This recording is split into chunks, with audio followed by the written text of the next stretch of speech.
신명기 5장 16절 한 절만 제가 읽겠습니다. 신명기 5장 16절. 너는 너의 하나님 여호와의 명한 대로 내 부모를 공경하라. 그리하면 너의 하나님 여호와가 내게 준 땅에서 내가 생명이 길고 복을 누리리라. 아멘. 16절 한 절입니다. 이것은 10계명 가운데 5번째 계명이죠. 오늘 우리가 어버이 주일을 맞이해서 우리 자신이 어버이가 되면서 또한 우리 자신들이 다 자식들 아니에요. 자식이요 어버이. 그래서 이 어버이 주일이라고 하는 것은 지난 주일 주일 어린이 주일에 대해서도 제가 설명드렸듯이 주일은 하나님의 주일, 주님의 주일이지만 주님의 날이지만 우리가 특별히 한 날을 이렇게 정해서 지키는 것은 우리가 자식에 대해서 또 부모에 대해서 더 관심을 갖고 우리가 올바르게 해야 할 것 같아서 교회가 그렇게 정해서 우리 어버이 주일을 지키는 겁니다. 늘 우리가 들어오고 또 우리가 마땅한 기본 그 교리 기초가 바로 부모 공경이죠. 우리는 어떤 면에서 두 분의 어버이를 섬겨요. 무슨 말이냐? 위에 계신 하나님 아버지, 하나님 아버지를 섬기고 또 아래는 땅 아래는 나를 낳아준 어버이 부모님을 섬깁니다. 이것이 하나님이 내신 하나의 법칙이에요. 법칙이에요. 에덴 동산에서 하나님께서 가정을 만드셨죠. 하나님이 세우신 제도가 2개인데 가정과 교회예요. 근데 교회보다도 하나님 가정을 먼저 세우셨어요. 그래서 아담을 만들고 그 다음에 그의 아내 하와를 만들고 그리고 2 사람을 짝을 지어 가정을 이루게 하시고 거기서 자녀를 생산하도록 하나님 그렇게 역사하셨어요.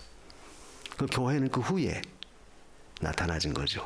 이걸 보면 가정, 교회, 그리고 나가서 그것을 마지막 궁극적으로는 영원한 하늘나라의 예루살렘, 하늘나라, 즉 천국, 가정, 교회, 천국 이렇게 그 모든 것이 일맥상통하게 연결돼 있다. 거기에 가장 기초적이고 기본적인 것이 뭐냐? 바로 가정입니다. 가정에는 반드시 부모가 계시죠. 부모가 있어야지 자녀가 존재하는 것이지 부모가 없는데 또 자녀가 어떻게 존재해요. 그래서 이거 보면 부모는 결국 가정의 가장 핵심이고 또 마땅히 오늘 말씀처럼 공경받아야 할 그런 위치에 있는 분입니다. 어떤 글을 제가 잠깐 소개하면 어떤 분이 자기 어머니에 대한 그림을 썼는데 내가 그 유치원 다닐 때 갑자기 한밤에 고열이 나서 그래서 막 힘들어하고 어쩔 줄 몰랄 때 당신은 나를 업고 그 산동네에서 택시가 다니던 신장로까지 왔던 것을 어렴풋이 지금도 기억합니다. 내가 초등학교 다닐 때 반장이 됐다고 당신은 너무 좋아서 우유와 빵을 50봉다리를 사가지고 학교 와서 반에 와서 나눠줄 때 내가 얼마나 짜증을 부렸는지 창피하다고. 그럼에도 불구하고 당신은 그 얼굴에 잔잔한 미소를 머금는 대견스럽게 여기는 그 모습을 보여준 걸 내가 지금도 기억합니다. 또 내가 초등학교 보이스카우트 거기에 수련회 갔을 때 당신은 나를 끝까지 따라오면서 카메라를 가지고 나의 모든 행동을 다 사진을 찍고 그럴 때 내가 부끄럽고 또 다른 친구들 보기에 좀 창피해서 짜증을 부렸는데도 그래도 당신의 얼굴에는 미소가 있는 것을 겸연쩍어 하면서도 미소가 있는 걸 봤다. 그리고 내가 군대 갔을 때 그 고참병에게 그 군합발로 정강이를 얻어맞아서 피멍이 듣고 그랬을 때 휴가 왔는데 내가 자는 방에 당신은 몰래 들어와서 나의 정강이를 보고 눈물 흘리는 것을 내가 봤다. 내가 부록이 되어서 당신이 70이 넘어도 70내 먹은 노인이 되어도 내가 볼 수 있는 것은 아마 그때도 당신은 늘 자식 걱정 때문에 마음을 졸이는 것을 볼 수 있을 것이다. 바로 그분이 나의 어머니시다. 참 그 글을 읽으면서 그 어머니의 참 사랑을 우리가 마음에 절절히 느끼게 돼요. 그래서 어버이날이라고 하면 꼭 어머니만 섬기라는 건 아니죠. 부모님을 공경하는 것이에요. 그래서 앞에서도 말했듯이 이 부모님이라고 하는 것은, 어버이라고 하는 것은 결국 내 존재의 기본이에요. 내가 존재할 수 있는 근본이 바로 부모고 어버이고, 또 그 어버이가 존재함으로 인해서 결국 우리는 하나님을 경외할 수 있는, 하나님의 자녀가 될 수 있는 그 바탕도 어버이를 통해서 그것이 연결됐다. 이 무슨 말입니까? 우리 부모님은 예수 안 믿는데요. 예, 설령 부모님이 예수 안 믿는다 할지라도 결국 그 어버이, 부모님이 계셔서 내가 이 땅에 존재했고, 내가 이 땅에 존재함으로 인해서 결국 복음을 받아들이고 하나님의 자녀가 됐다는 그 자체는 얼마나 큰 축복이냐 이게. 그래서 어떤 면으로 볼 때 결국 이 부모는 이 땅에 하나님이 세우신 그 제도권 안에서 하나님을 보여주는 하나의 표상이다. 우리 가정에도 보면 어머니 아버지가 계시죠. 그 아버지의 그 엄격함, 또 어머니의 인내하신 자애로우심, 이건 곧 하나님의 공의와 사랑을 부모님을 통해서 보여준다. 그게 바로 하나님께서 천국의 그 세계를 이 가정에 있는 부모를 통해서 보여주는 하나의 부모의 대리와 같은, 대리자와 같은 그런 역할을 하게 하시는 것이 바로 부모님이에요. 그래서 우리가 참 부모님을 공경해라 늘 그죠? 교회 오면 귀에 못이 박힐 정도로 많이 듣고 있지만 오늘날 이 세상은 점점 어떻게 돼요? 더 폐괴하고 더 완악한 가운데 나가죠. 부모님의 말을 안 듣고 거스르는 거, 그건 뭐 가지고 말할 것도 없고, 그건 뭐 이제 이야기 대장도 아니고, 그거보다 요즘은 어떻게 해요? 부모님을 버리고 심지어 부모님을 죽이는 아주 잔혹한 무서운 세상이 됐어요. 이것은 단적으로 뭘 가리키느냐? 결국 가정의 그 모든 근본이 무너지면 사회도 다 무너져 버리고, 사회가 무너지면 결국 나라도 망치는 거예요. 우리가 세계 역사를 보면 대로마 제국이 그렇게 번성했던 패권 국가가 왜 망했느냐? 결국 가정이 다 부패해서 무너졌기 때문에 대로마 제국이 무너졌다는 거예요. 이건 단적으로 결국 우리의 가정들이 결국 다 타락하고 무너지면 결국 교회도 타락하게 되고, 교회가 타락하면 결국 사회도 나라도 다 망한다. 그게 가정이라고 하는 것이 굉장히 중요한데, 그 가정의 기본적인 그 기초, 기본적인 그 법도가 바로 부모 공경에서부터 시작된다. 그 굉장히 중요한 이야기죠. 물론 우리가 어렸을 때 학교 다닐 때도 늘 배웠어요. 부모님 공경해라. 부모님에게 효도해라. 근데 그 효도라고 하는 개념이 무슨 물질적으로 그저 부모가 원하는 거 잔뜩 해준다고 해서 효도가 되는 건 아니에요. 도리어 돈 많이 갖다 줘도 속을 썩이면 그건 진정한 효도가 아니죠. 차라리 경제적으로 가난해서 내가 못한다 할지라도 중심으로 공경하고 중심으로 부모님을 내가 잘 받들면 그게 진정한 효도다. 효도. 그러니까 어떤 물질적인 개념에서의 효도가 아니라 이 효도라고 하는 이것은 결국 마음. 그래서 오늘 본문에도 내 부모를 공경해라 그랬죠. 내 부모를 공경해라. 이 공경이라고 하는 단어는 이건 어떤 물리적인 외부적인 어떤 그런 상태가 아닌 행위에 나타나지는 것이 아니고 마음에서부터, 공경은 내 마음에서부터 우러나오는 진정한 부모에 대한 존경심의 발로가 공경이에요. 공경. 그래서 이 공경이라고 하는 말은 조건이 없어요. 우리가 에베소 6장 1절로 3절까지 보면 주 안에서 내 부모를 순종해라. 거긴 조건을 붙였죠.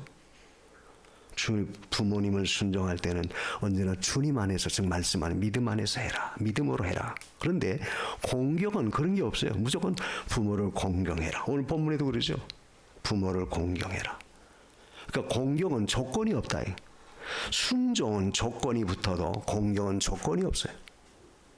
부모가 나보다 뛰어나든, 나보다 못 배우거나 나보다 사회적으로 지위가 낮든, 부모가 불구를 가졌든, 부모가 세상에서 굉장한 사람이든, 부모가 나이 많아서 늙어서 아무것도 못하는 그런 존재가 됐든 아무런 관계없어. 성경에는 부모가 아무리 설령 못된 짓 해서 감옥에 갔고 악명이 높았다 할지라도, 그래도 그 악명 높은 부모라 할지라도 그는 나에게 부모이기 때문에 자식은 그런 부모도 공경해야 된다. 공경.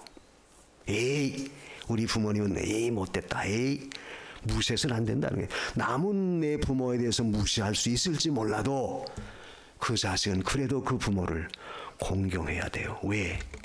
앞에서 설명했죠. 부모는 나의 존재 근본이에요. 부모가 있으니까 내가 이 세상에 태어나지 않았습니까? 또 부모가 나를 길러줬으니까 오늘날 이만큼 내가 모든 것을 할 수 있는 것이죠.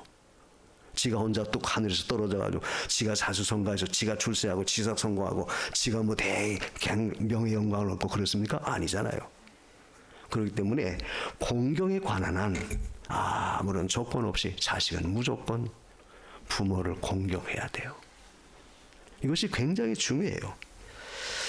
그래서 우리 믿는 사람, 특별히 뭐 안 믿는 불신 사회에 대해서는 우리가 말할 거 없고, 거기에 대해서 뭐 우리가 뭐 이렇게 저렇게 논할 이유가 없는 거고, 우리는 다만 그리스도 안에서 크리스찬 하나님의 자녀들이기 때문에 성도된 우리는 마땅히 부모님을 공경하는 것은 당연하다. 그래서 세상이 다 변해도 변하지 않는 게 있습니다. 뭐가 안 변합니까? 진리는, 말씀은 변하지 않아요. 성경 말씀 안 변해요. 또 다 변해도 또 안 변하는 게 또 있습니다. 뭐가 안 변합니까? 자연의 법칙이에요. 자연의 법칙, 뭐 사시사철 다 그 추나추동 그대로 되죠. 때가 되면 봄이 오고 때가 여름 오고, 하나님이 정하신 그 계절, 자연의 법칙도 절대 안 변해요. 그리고 또 한 가지 변하지 않는 게 뭐냐? 바로 부모님의 사랑입니다. 부모님의 사랑이에요. 아까 그 글 쓴 그분도 말했죠. 내가 부록이 되어서 당신이 70내가 넘은 노인네가 돼도 내가 볼 수 있는 것은 당신의 마음속에 항상 나를 위해서, 즉 자식을 위해서 늘 염려하는 마음을 내가 볼 것입니다. 그게 바로 나의 어머니십니다. 부모는 그래요. 그전에 저희 할머니께서 105살에 참 세상 장수하셨지만 늘 그 아들이 70, 80대 노인이라도 늦게 들어오면 늘 걱정하세요. 야, 네 아비 왔냐? 늘 걱정하세요. 그러면 이 철없는 손주들은 아이 할머니 뭘 걱정해요? 아버지가 지금 어린애입니까? 왜 걱정하세요? 그게 바로 부모의 마음인데 사실 자식들은 그걸 이해를 못한다. 그래서 이 천지는 변해도 진리는 변하지 않고, 천지는 변해도 하나님이 정하신 자연의 법칙도 변하는 법이 없고, 천지는 변해도 부모의 사랑은 절대 변하지 않습니다. 그렇기 때문에 우리가 부모님을 공경해야 돼요. 공경해야 돼요. 근데 우리 기독교의 효라고 하는 것은 늘 제가 말하죠. 사후에는 아무리 잘해도 소용없어요. 그래서 기독교의 진정한 효는 바로 부모님 생존하셨을 때, 생존해 계실 때 해야지. 아무리 부모님 세상 때문에 아무리 뭐 그저 제사를 거창하게 해드리고 뭐 굉장한 공적비를 세우고 묘실을 뭐 엄청나게 호화스럽게 만든다 해도 무슨 의미가 있어요? 그건 결국 자기 이름 내기 위한 한 방편이지. 기독교의 효는 그게 아니에요.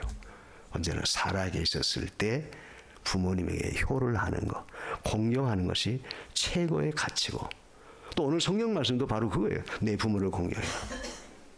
죽은 부모를 공경하라고 말하지 않았어요. 우리가 성경에 봐도 아브라함이 죽은 다음에 그 아들 이삭이 자기 아버지 아브라함을 위해서 무슨 뭐 제사를 드렸다든지 기념을 했다든지 그런 거 하나도 없어요. 하나도 없어요. 야곱도 마찬가지예요. 자기 아버지 이삭이 죽었을 때 이삭을 위해서 자기 아버지를 위해서 뭐 했다는 거 하나도 없어요. 성경의 기준은 언제나 살아계셨을 때, 이것이 가장 중요해요. 그래서 우리는 살아계셨을 때 한 번 더 찾아뵙기도, 한 번 더 전화라도 해야 되고, 한 번 더 관심을 가져야 되고, 한 번 더 우리가 할 수 있는 일을 하는 것이 원칙이고, 또 그것이 우리의 기본적인 도리예요. 그래서 우리가 왜 부모를 공경해야 되겠느냐? 오늘 우리가 이 말씀을 전할 때, 나는 이제 나이가 많아서 자식들이 들어야 된다. 아닙니다. 우리가 아무리 나이 많아서 부모의 입장에 있어도 나도 또한 내 위에 부모님이 계셨었어요. 그렇기 때문에 자식들은 우리가 또 들어야 되고, 또 먼저 현재 자식들도 마찬가지 다 들어야 되고. 그래서 왜 우리가 부모를 공경해야 되겠느냐? 그 공경해야 할 이유는 아주 간단해요. 성경에 아주 명료하게 거기 답을 주셨습니다. 거기 보면 16절에 너는 너의 하나님 여호와의 명한 대로 내 부모를 여호와의 명한 대로 내 부모를 공경해라. 이 말은 하나님 너에게 그렇게 시켰다고 말해요. 하나님 그렇게 하라고 나에게 말했다. 이거 지금 모세가 시내산에서 받은 10계명을 지금 말하는 거죠. 재강론한 거예요. 이 신명기는. 근데 거기에 하나님이 나에게 말씀한 거다. 그래서 내가 너에게 명한다. 그렇기 때문에 이 말은 부모 공경의 이유는 하나님이 그렇게 하라고 명령하셨기 때문에 우리는 당연히 하는 거예요. 당연히. 또 우리 에베소서 6장 그 1절 그 2절을 읽어보면 거기 그랬어요. 부모를 공경하라. 이것이 마땅하니라. 이것이 옳으니라. 그 옳으니라 하는 그 말씀이 있어요. 에베소 6장 2절에 보면 옳으니라. 그 옳다는 말은 마땅하다, 당연하다는 거예요. 부모를 공경하는 것은 자식으로서 마땅한 일이라, 당연히 해야 할 일이다. 왜? 아까도 말했죠. 가정은, 부모는 그 가정의 기초고, 또 그 부모로 인해서 내가 존재하게 되고, 또 하나님은 당신의 뜻을 이 세상에 펴실 때, 아까도 말했죠. 제일 먼저 가정을 만들고 그 다음에 교회를 만들었어요. 그때 하나님께서 인간에게 가르쳐 주신 것이 뭐예요? 야, 네가 어떻게 하면 나가서 잘 싸울까? 무슨 전법을 가르쳐 주지 않았어요. 제일 먼저 가르쳐 준 것이. 그리고 어떻게 하면 네가 돈 많이 벌어서 세상에 출세할까? 무슨 장사하는 법, 돈 버는 법 가르쳐 주지 않았어요. 뭘 가르쳤어요? 부모 공경해라. 이걸 제일 먼저 가르쳐 주셨어요. 그것이 모든 인륜의 기초고, 공경은, 부모 공경은 인륜의 기초고, 결국 가정을 유지하고 가정의 질서를 지키는데 가장 기본이고 으뜸이기 때문에 제일 먼저 하는 것이 내 부모 공경이라. 이걸 가르쳐줬어요. 그렇기 때문에 우리는 부모님을 공경해야 된다. 아주 폐역하고 못된 자식은 부모가 나에게 무슨 재산을 얼마나 물려줬습니까? 그러면서 도리어 부모를 갖다가 아주 해치고 부모를 죽이는 악독한 그런 일도 지금 많이 행하고 있잖아요. 관계없어요. 그건 부모가 나에게 무슨 돈 무일푼 아무것도 물려주지 않았다 할지라도 나의 부모니까 나는 마땅히 공경하는 거예요. 그건 왜? 하나님이 그렇게 하라고 명령하셨어요. 명령하셨습니다. 그래서 결국 아까도 말했지만 그 부모는 결국 이 세상에서 하나님을 대리하는 그런 입장에서 부모를 세워줬다. 그러니까 부모를 통해서 하나님이 하시는 역사를 가정을 통해 이루게 만드셨어요. 그렇기 때문에 하나님은 먼저 부모 공경해라. 이걸 가르쳐 준 거예요. 이건 마땅하다. 옳다. 그래서 성도는, 예수 믿는 사람들은 언제나 하나님 앞에 이 부모 공경은 도덕의 기초, 가정 질서의 근본이고, 또 이것은 모든 사회를 지탱할 수 있는 하나의 힘이에요. 힘. 가정이 무너져 보세요. 사회도 다 무너져요. 가정이 다 폐륜화만 생기고 그런 못된 행동만 하는 사람만 있다고 해보십시다. 그 사회가 제대로 세워지겠습니까? 다 안 돼요. 가정이 얼마나 중요한지 몰라요. 거기에서 그 기본이 뭐냐? 부모 공경이다. 부모 공경. 그래서 우리는 언제나 하나님께서 이 가정과 교회를 세울 때 가정을 먼저 세우셨고 그 가정에서 하나님 인간에게 주신 첫 번째 말씀이 부모 공경해라. 이걸 말씀하셨어요. 또 우리가 사람 관계에서 만나는 것도 그렇죠. 아이가 태어났을 때, 자녀가 생산됐을 때 결국 제일 먼저 만나는 사람이 누구예요? 바로 부모님입니다. 자기 어머니, 부모예요. 무슨 친구도 아니고 동료도 아니고 이웃 사람도 아니고 아무도 아니에요. 제일 먼저 태어난 아기는 자기 어머니를 만나잖아요. 그 어머니의 저를 물고 어머니와의 관계. 그러니까 오늘 10계명도 보면 이게 첫 계명이다. 오늘 10계명 가운데 우리가 이 5번째서부터 마지막까지가 인간에 관한 계명이에요. 우리가 1계명, 4계명은 하나님께 대한 계명이고 5계명에서 10계명까지는 인간에 대한 계명인데 인간에 대한 계명 6가지를 말씀할 때 제일 첫 번째 둔 것이 내 부모 공경해라. 그래서 이 첫째가 되는 계명이다. 우리가 에베소 6장 1절로 2절에 보면 3절에 보면 그 말씀에 첫째가 되는 계명이다. 왜 첫째가 된다는 말은 그것은 인간에 대한 모든 계명의 으뜸이다 그 말이죠. 으뜸이고 기본이고 그것이 가장 중요하다. 그게 첫째가 된다. 그래서 우리는 이 부모 공경이라고 하는 것은 이것은 우리가 뭐 믿는 사람이든 믿지 않은 사람이든 그걸 불문하고 사람이라면 당연히 부모를 공경하는 것은 우리가 마땅히 해야 할 자식의 도리요 하나님의 명령을 순종하는 것이기 때문에 그래서 우리가 부모를 공경하는 거예요. 그래서 왜 공경하느냐? 하나님 말씀하셨기 때문에. 이건 마땅하다, 그건 옳다, 당연하다. 당연하다 이거. 그리고 또 한 가지 우리가 부모를 공경해야 할 이유는 뭐냐 하면 결국 이 부모 공경은 결국은 하나님 공경으로 이어져요. 이 무슨 말입니까? 아까도 말했죠. 하나님이 가정 제도를 세우시고 부모를 만들어서 세워주어서 자녀가 생산해요. 그 자녀가 부모를 공경하라는 말은 결국 그 하나님의 뜻, 하늘에 계신 하나님 아버지의 뜻을 세상에 있는 부모를 통해서 가정에서부터 그 뜻을 이뤄나가는 그런 그 기초다 있죠. 그렇기 때문에 결국 가정에서 부모를 공경할 때 그 부모 공경은 결국 하나님 공경으로 이어지는 거예요. 왜? 부모를 공경하는 그 말씀 순종하니까. 하나님 명령을 우리가 지키는 거니까. 그래서 하나님 명령을 지킨다는 것은 결국은 하나님을 공경하는 그것으로 이어져. 그래서 부모 공경해야 할 이유는 결국 우리 신앙의 그 열매예요. 신앙의 열매예요. 예수 믿고 교회 다니면서 그래서 우리가 성경에 대한 지식은 많이 알고 뭐 굉장한 잘 아는데도 막상 내가 부모를 공경하지 않는다고 해보십시다. 그건 그 신앙이 올바른 신앙이 아니죠. 바로 되지 못한 신앙이에요. 결국 부모를 공경한다는 것은 결국 신앙의 열매다. 열매. 왜? 하나님 명하신 것을 내가 지키고 하니까 신앙의 열매로 이어져요. 그리고 그것은 궁극적으로 내가 복받는 거예요. 오늘 본문에도 나왔죠. 내가 준 땅에서 내 생명의 길리라. 우리가 에베소 그 6장 3절은 내가 땅에서 잘되고 장수하리라. 뭐 같은 말이지만 결국 하나님의 축복이 약속되어 있어요. 그래서 약속 있는 첫 계명이다 이렇게 말한 겁니다. 약속이 주어졌다. 그러니까 결국 부모 공경은 내가 땅에서도 장수하고 잘되는 축복이 있는 그런 계명이에요. 그렇기 때문에 결국 우리가 부모를 공경해야 할 이유는 바로 신앙의 열매다. 내가 믿음이 있다면 부모를 반드시 공경해야 된다.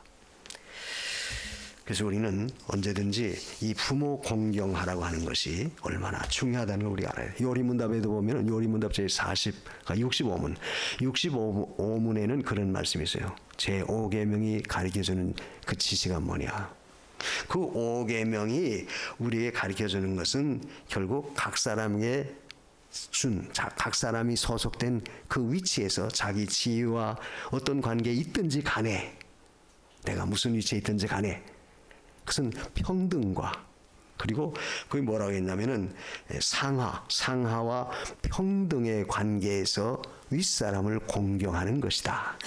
그러니까 단순히 부모 공경은 집안에서 내 부모님만 공경하라는 게 아니고 그 5계명이 가르쳐주는 중요한 의미는 부모님 물론이고 당연하고 그러나 우리가 상하의 관계, 모든 평등의 관계에서도 내게 주어진 내게 속한 그 가운데서 윗사람을 공경하고 일하는 것이 그게 부모 공경이다. 그렇게 말씀하고 있어요. 그러니까 이 말은 결국 가정에서 부모님 공경하는 거 당연하고 우리가 사회에서도 윗사람에 대해서 윗어른에 대해서 공경하는 것은 바로 부모를 공경하라고 하는 그 말씀에 그대로 적용이 되고 그와 똑같이 연결되는 거예요. 그래서 우리는 언제나 이 부모 공경 이것이 아주 성경은 강력하게 많이 강조하고 있어요. 우리가 잠언을 보면 그런 구절들이 많이 나오죠. 그 잠언 23장 22절에도 보면 너 낳은 아비를 청정하고 내 어미를 기뻐하라 그 말씀이 있어요. 23장 22절에 또 잠언 23장 25절에도 내 부모를 즐겁게 하고 너를 낳은 어미를 기쁘게 하라. 그 잠언 23장 22절에는 내 늙은 어미를 경히 여기지 말아라. 경히 여기지 말아라. 늙어서 아무것도 못한다고 해서 우습게 여기서는 안 된다. 또 그 잠언 30장 17절에 보면 아비를 조롱하고 어미 순종하기를 싫어하는 자의 눈은 골짜기에 까마귀에게 먹이고 독수리 새끼에게 먹힐지랴. 무서운 저주의 말씀을 하셨어요. 그러니까 부모 공경에 대해서는 아주 강력하게 아주 강한 그런 메시지를 가지고 하나님이 우리 인생들에게 교훈하신 겁니다. 늙었다고 해서 경히 여기지 말아라. 만약 내 부모를 패역하게 요즘에는 어때요? 아까도 말했죠. 내 버리고 죽이는 세상이다. 이거 얼마나 악해요. 짐승망도 못한 그런 행동을 해요. 그런 자의 눈은 골짜기에 까마귀에게 쪼이고 독수리 새끼에게 먹힐 것이다. 엄청난 저주를 내리셨어요. 왜 그렇게 강력하게 말씀하셨습니까? 그만큼 부모 공경의 비중이 엄중하다, 귀하다는 것을 단적으로 보여준 거예요. 그래서 우리는 언제나 부모님을 공경하는 일은 우리의 당연한 의무라는 걸 우리가 알아요. 다윗이 자기 아들 압살롬에 의해서 반역을 당해서 쫓겼어요. 도망가죠. 그러면서 다윗은 그래도 그 반란군을 진압하는 요압 장군에게 뭘 당부하느냐. 너는 절대 압살롬이는 죽이지 말아라. 사실 압살롬은 주동자 아니에요. 자기 아버지를 왕의 자리에서 내쫓고 자기가 그 자리에 찬탈해서 올라가겠다는 거예요. 그런데도 그 아버지는 군대 장관에게 압살롬의 목숨은 그래도 죽이지 말아라. 근데 나중에 와서 요압이 보고해요. 왕이요, 전황을 보고합니다. 그때 다윗이 물어봐요. 압살롬은 어찌 되었느냐. 죽었습니다. 요압이 죽였어요. 못된 놈 아니에요. 자기 아버지 내쫓고. 그러니까 다윗이 뭐라고 하는 줄 아세요? 성경에 보면 막 울면서 대성통곡을 하면서 내 아들 압살롬아, 내 아들 압살롬아, 내가 차라리 너를 대신하여 죽었으면 더 좋을 뻔하였도다. 그게 바로 뭐예요? 부모의 심정이에요. 자기를 죽이려고 했던 원수지만 그래도 부모는 끝까지 사랑했어요. 근데 자식은 그러지 못했죠. 그래서 결국은 부모에게 효도했던 요셉은 하나님이 얼마나 큰 축복을 줬습니까? 총리의 자리에 세워주고 굉장히 축복했지만 이 압살롬 같은 이 패역한 자는 하나님이 엄하게 죽임을 당하도록 심판하셨던 거예요. 이걸 보더라도 우리가 이 공경한다는 것이 얼마나 중요하다는 걸 우리가 알아야 돼요. 여러분, 부모님에 대한 공경은 자식의 기본 도리고 가정의 질서고 또 우리가 마땅히 할 일입니다. 절대 부모가 나에게 뭘 해줬느냐 안 해주느냐 조건이 붙을 수가 없어요. 나보다 더 높은 지위에 있었느냐, 나보다 아주 천한 맨 밑바닥에 우리 부모가 살았다, 상관없어요. 설령 부모가 못된 짓을 해서 감옥에 갇히고 악명이 높은 그런 부모를 할지라도 자식의 입장에서는 그래도 그 부모는 나의 부모니까 공경해야 돼요. 공경하는 것이 원칙이에요. 근데 우리는 이것을 자녀들에게 가르쳐줘야 된다. 그 다음에 오늘 말씀에서 두 번째로 생각할 수 있는 것은 그러면 공경의 방법이다. 우리가 어떻게 부모를 공경해야 되느냐. 여기 보면은 부모를 공경하는 것에 대해서는 공경이라고 하는 그 단어 자체가 그 높인다는 뜻이에요. 높인다. 높인다는 말은 뭐예요? 존경한다는 의미죠. 부모를 공경하는 것은 우리가 어떻게 공경하느냐, 말로만 공경합니다 그게 아니라 정말 마음으로 부모의 존재, 부모의 의미를 높여야 돼요. 그 공경이란 그 단어가 헬라 원문에 보면 그 키베트라고 하는 말인데, 키베트라고 하는 말은 우리 장기, 내장 속에는 간을 가리켜요. 키베드가 간은 우리 인체의 50분의 1 정도밖에 안 되지만 굉장히 소중한 장기죠. 간에서 영양분 다 거기서 저장하고 영양분 공급하고 또 거기에서 뭐 해요? 그 간장의 기능 굉장하잖아요. 굉장히 중요해요. 그만큼 그 부모라고 하는 것은 이 간, 우리 인체에 있는 간처럼, 그 유대인들의 생각이 그거예요. 간처럼 아주 소중하고 무겁다. 이거 무겁다는 것은 소중하고 굉장히 존중하다. 그런 의미에서 키베드, 공경하라. 그런 단어가 쓰여졌다고 그래요. 뭘 가리킵니까? 결국 우리 부모가 설령 나이 많아서 아무것도 못하는 그런 자리에 있다 할지라도 우리는 그만큼 더 소중히 여기라. 이번 TV에서 보면은 요즘 지방에 시골에 계시는 어른들 보면 대개 다 그저 노인들 아니에요. 아주 7, 80대인데 노인들 혼자 계시고. 참 그런 걸 볼 때 참 오늘 우리 사회가 옛날에는 뭐 감히 있을 수 없죠. 근데 지금 뭐 사회가 그렇게 돼가니까 어쩔 수 없이 그렇게 돼버려요. 그래도 자식은 그 부모를 절대 그렇게 방치해서는 안 되죠. 물론 방치는 안 하겠지만 항상 참 전화라도 따뜻하게 전화도 하고 안부도 묻고 수시로 가보기도 하고 언제나 소중하게 여길 수 있는 그런 자리에 서야 돼요.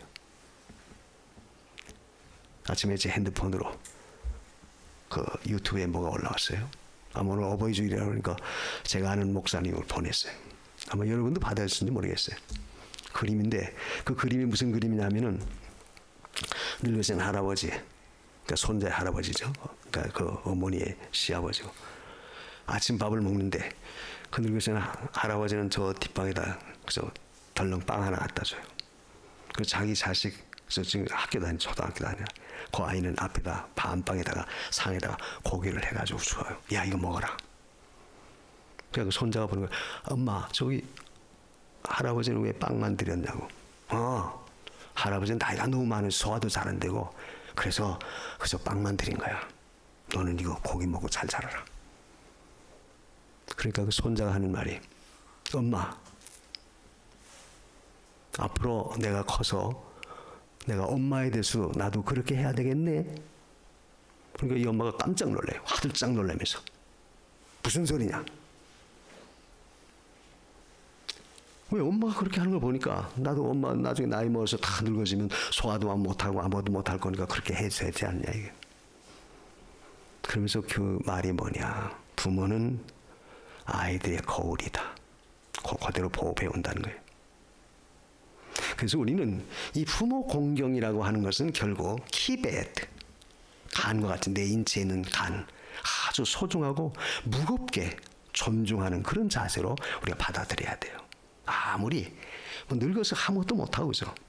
그런 자리에 있다 할지라도 절대 무시해서는 안 된다. 이것이 바로 사실된 도리다.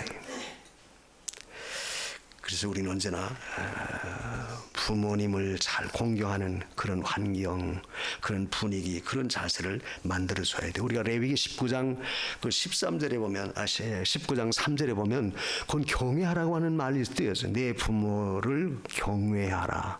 사실 그 경외라고 하는 단어가 쓰여진 것은 아주 특이해요. 대개 경외라고 하는 것은 하나님을 경외하라. 하나님에 대해서는 그 경외라는 말을 많이 썼지만 내 부모를 경외하라 그런 말은 거기에 특별히 쓰여졌어요. 그 경외라고 하는 것은 결국 하나님과 같은, 물론 하나님은 아니지만 하나님 다음으로 그렇게 소중히 여기고 그렇게 잘 받드는 그런 자세를 가져라. 이걸 교훈하기 위해서 내 부모를 경외하라 이렇게 기록됐던 거예요. 그래서 우리는 언제나 부모는 하나님의 대리자고 또 부모는 결국 나를 존재케 하신 분이기 때문에 하나님 다음으로 자식은 잘 받들어 나가는 것이 당연한 거예요. 이것이 옳으니라. 당연하다 그 말이에요. 그리고 또 우리가 부모를 공경하는 방법은 결국 말씀 순종이에요. 부모님의 말씀을 잘 순종하는 거죠.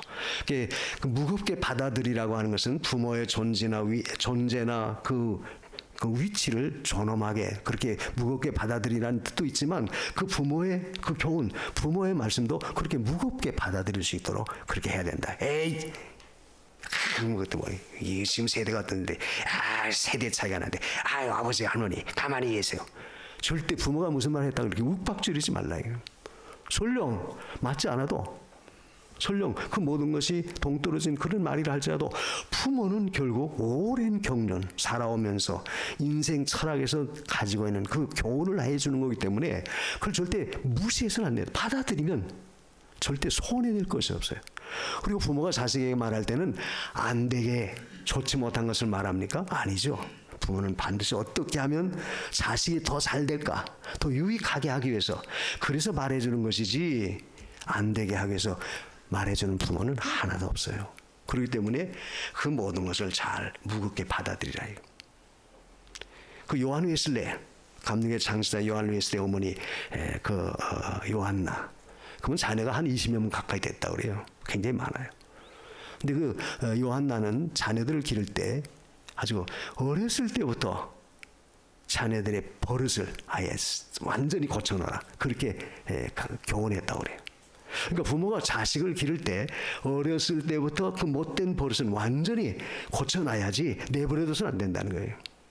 무슨 자식이 귀하다, 자식이 하나다 이래가지고 그래서 오냐 좋게 해버리면 그것은 그 자식을 망치게 하는 부모라는 거예요. 어린아이였을 때 자녀가 좋지 못한 버릇을 가질 때는 아예 철저하게 그 못된 버릇을 잘라버리고 고쳐줘야 된다는 거예요. 그래야지 그 아이가 잘 된다는 거예요. 그렇지 않으면은 그 아이를 망하는 자식으로 키우는 거고, 그런 부모는 아주 그 자식에 대해서 잔인한 부모라는 거예요. 그래서 어렸을 때 못된 버릇이 있을 때는 아예 싹 완전히 잘라버리도록 그렇게 가르쳐야 된다. 이게 바로 부모가 가져야 할 자세죠. 마지막으로 오늘 말씀 속에서 결국 공경할 때 주시는 축복이에요.